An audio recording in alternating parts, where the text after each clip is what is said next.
Hi, I'm Stephanie Strange. Want to hear something scary?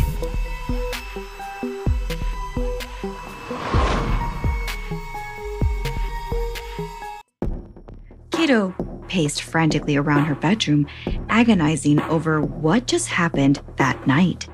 She hadn't meant for any of it to happen. She waited her whole life to spend time with Hannah and Sora, the two most popular girls in class. And it ended in disaster.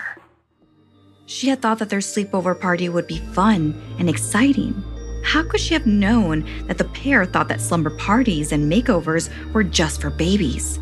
Instead, they liked to sneak out, shoplift, and play pranks. Whether it was egging a teacher's car or knocking over trash cans, their behavior was far from the beloved persona they showed at school. Kato refused to partake as she watched her friends pocketing lip gloss at the drugstore, and she even turned a blind eye when they slashed someone's tires. But the night had come to an abrupt halt after they came across an elderly blind man on the sidewalk.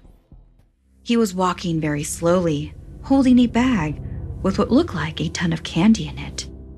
He smelled like old cigarettes. "I bet he doesn't even have any teeth," Hannah laughed cruelly. "Let's take it from him," Sora suggested. Hannah immediately agreed. "Come on, Kato," they said in unison.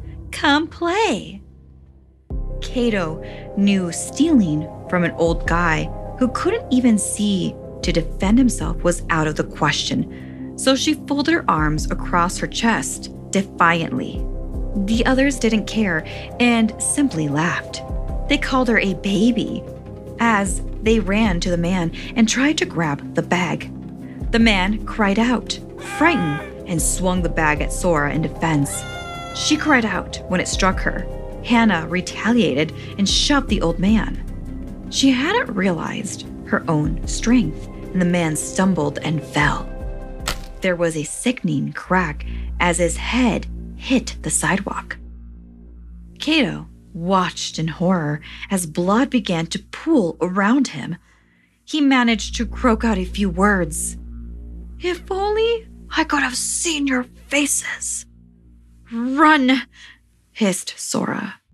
And they did. As they slowed on the approach to Kato's house, Hannah grabbed her. "You say nothing. This dies with us. Understood?"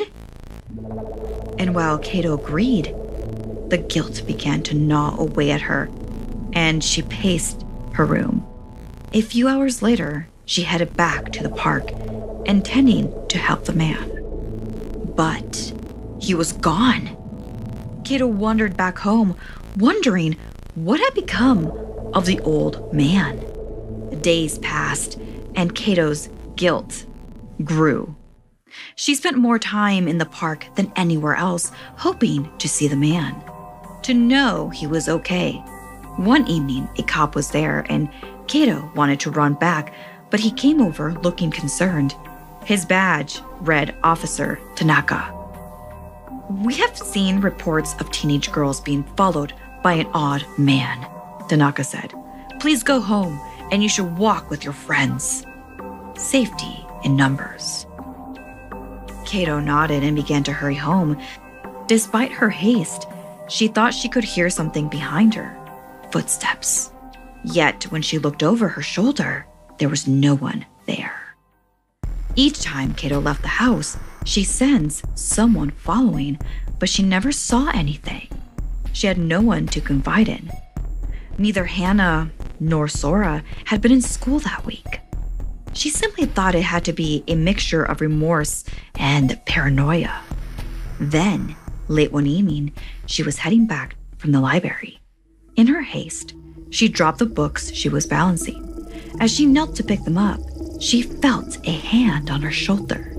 The smell of old cigarettes turned her stomach. She managed to twist around, and just as she feared, stood behind her, towering above, was the old blind man from the park. And possibly there was still blood on his head too, as though it had just happened, not weeks having passed by. Kato was simply too scared to move from the ground and too confused to question how this was possible when the man spoke.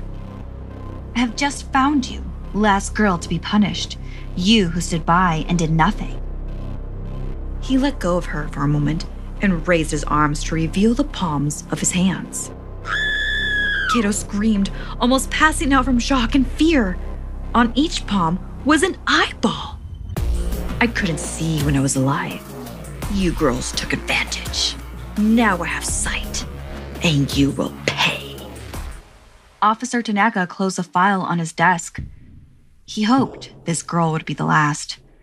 3 young girls brutally murdered, and no leads whatsoever other than that creepy old man. He prayed whatever they had done had been answered for. The Tanome doesn't rest until it has full revenge.